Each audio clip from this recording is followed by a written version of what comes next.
2016 has got to be one of the best racing seasons for both downhill and cross country. There have been rookie winners, there's been big team changes, and a lot of new things have happened. But there's been some close battles, some epic battles in fact. And in this video, we're going to talk about our favourite 7. And I'm already pumped for 2017.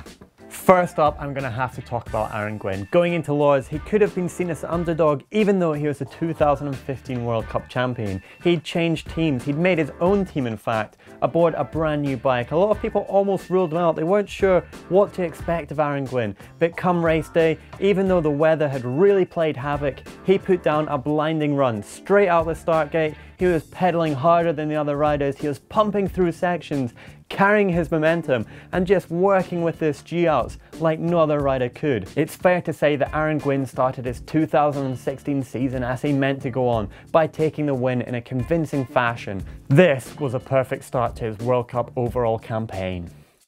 Loic Bruni was 2015 World Champion, and a big change from over the off-season was him moving to Specialized. A lot of people thought in Loic he was finally going to get that win in front of the French home crowd, but a crash meant his dreams were over.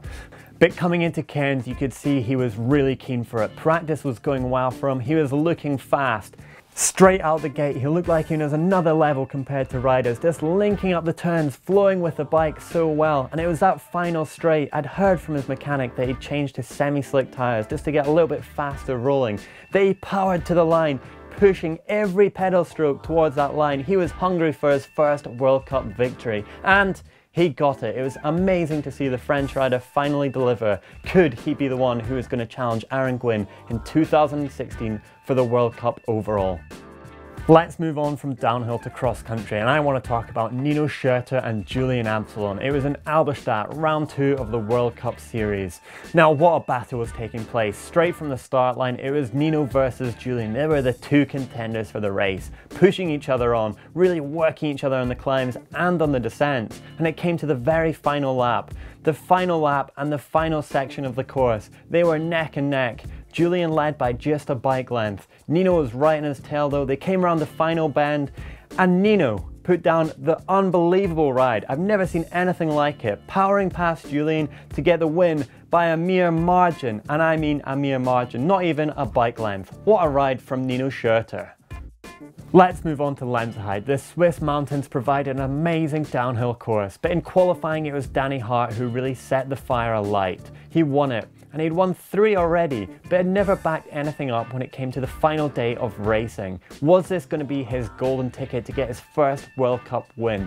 He jumped out the start gate come finals, really pushing around the corners, carrying his speed, taking slightly different lines to a lot of the other riders that we'd already seen. And it was those final 5 corners. He bounced from one to the next, almost looked like he didn't even use those brakes. He was flying into the finish line, and he went on to take the win in the slimmest of margins. But what a ride from the Red Car Rocket. Congratulations, Danny. It was an amazing first World Cup win. And I tell you what, it was the start of something special for Danny Hart in his 2016 season.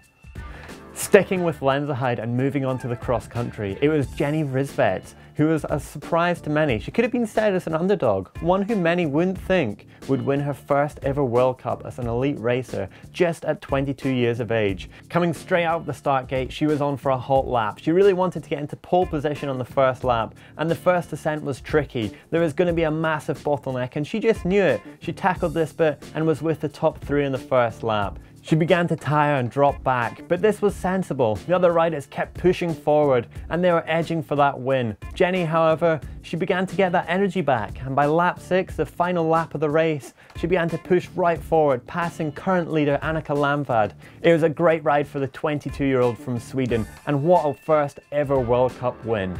Tahnee Seagrave seems like she's been around forever, but you forget just how young she is. She's never actually managed to get that World Cup win, however, and this season, well, it didn't quite happen for her. It was looking the further down the course, she was chipping away at Rachel Atherton's time, but come the finish line, everyone thought that she had it, but she was 0.71 seconds back.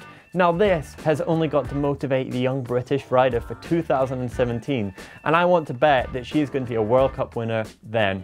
Watch out, Tahnee Seagrave is definitely hungry.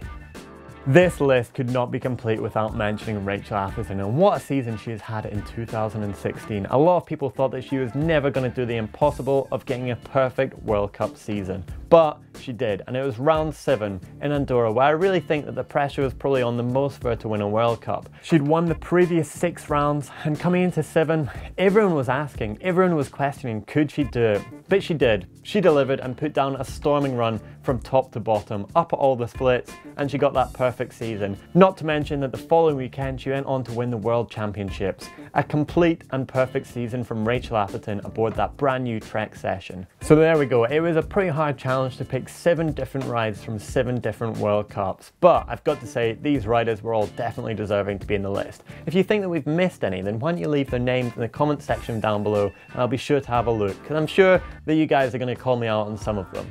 And whilst you're here, you should probably watch some more videos about the pros. If you click somewhere just about here, you're going to get to a pro bike playlist, and if you click just here, you're going to get to Ask the Pros. Don't forget to click in the middle of those two to subscribe, because you'll get a great video every single day of the week.